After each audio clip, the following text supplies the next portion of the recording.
Saya mau bertanya, apakah Tuhan lebih peduli dengan jumlah yang kita berikan atau keadaan hati kita saat kita memberi? Apakah Tuhan peduli dengan apa yang akan saya beri? Atau bagaimana saya memberi? Ia berkata dengan jelas dalam pasal 9 ayat 7, hendaklah masing-masing memberikan menurut kerelaan hatinya, jangan dengan sedih hati atau karena paksaan. Dapatkah seseorang memberi dengan sedih hati? Mari kita bayangkan sebuah situasi yang sangat nyata. Saudara ayat, jika saya merasa bahwa saya diancam, misal jika seorang mengancam saya dan beritahu saya, berhati-hatilah. Uang yang tidak kamu berikan kepada Tuhan akan habis sakit penyakit. Maka saya menjadi ketakutan karena ucapan dari orang tersebut. Maka saya akan memberi, tapi saya tidak akan bahagia saat memberi. Dan Paulus melanjutkan berkata, betapa ia ingin memberi itu seperti sebab Allah mengasihi orang yang memberi dengan sukacita. Dan sesuatu yang lain, misalnya saya tahu bahwa seorang tertentu itu kaya.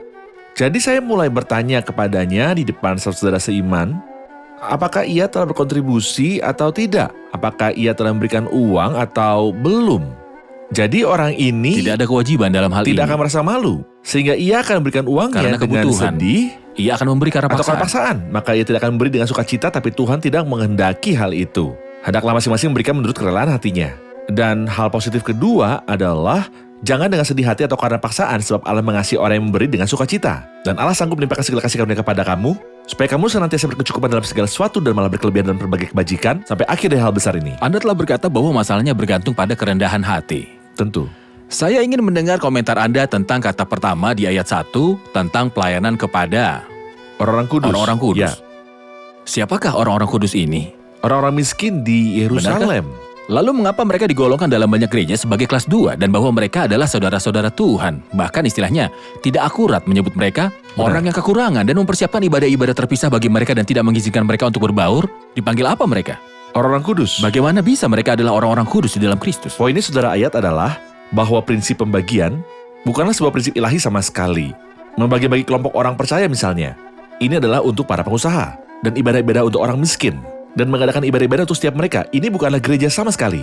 Terkadang di dalam beberapa aktivitas ada ibadah-ibadah tambahan, tetapi kita harus paham bahwa ibadah aslinya dan tujuan sejati serta utamanya adalah ibadah gereja. sejati.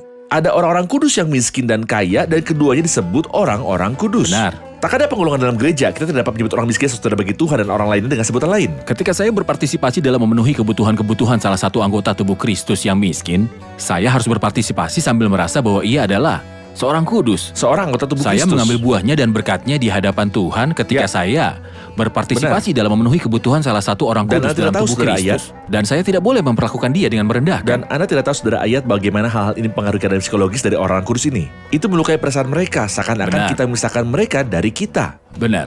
Saudara Muin, setelah ia berbicara tentang prinsip tabur tuai, ia berkata dalam ayat yang ke-8, dan Allah sanggup melimpahkan segala kasih karunia kepada kamu supaya kamu senantiasa berkecukupan di dalam segala sesuatu dan malah berkelebihan di dalam pelbagai kebajikan. Saya ingin mendengar komentar Anda tentang ayat yang sangat baik ini. Gambaran yang cukup jelas tentang kecukupan Rasul Paulus ingin menaruhnya di hadapan mereka dan juga kita. Terkadang orang salah memahami hal ini, mereka pikir mereka akan merasa puas ketika memiliki sejumlah kekayaan tertentu. Tidak, jika saya tidak belajar merasa puas dengan sedikit yang saya miliki, saya tidak akan belajar untuk merasa puas bahkan walau saya punya banyak. Kapan Paulus berkata bahwa ia telah belajar dalam keadaan apapun untuk merasa puas? Bukan saat dia dalam keadaan tertinggi, namun saat dia berada di penjara. Apa yang kita punya di penjara, idenya adalah untuk merasa puas bukan karena kita punya banyak, namun untuk merasa puas dalam keadaan apapun. Tidak peduli berapa banyak yang kita miliki di tangan kita, ia ingin kita mencapai kondisi ini. Berkecukupan dalam segala sesuatu, kita perhatikan bahwa kata segala sering sekali diulang, berkecukupan dalam segala sesuatu dan malah berkelebihan dalam berbagai kebajikan. Siapa yang sebenarnya dapat mengajarkan pelajaran ini? Kasih karunia Allah. Benar. Begitu dia menyebutnya. Kasih karunia Allah mengajarkan apa yang sulit dilakukan secara alami, yaitu merasa puas. Mata tidak pernah merasa puas untuk melihat, namun kasih karunia Allah mengajarkan saya ini. Saya melihat kecukupan di sini bahwa orang kaya bukanlah yang memiliki banyak hal. Namun orang kaya adalah orang yang tidak membutuhkan apa-apa. Saya mungkin sangat miskin, tetapi saya merasa bahwa saya sangat puas.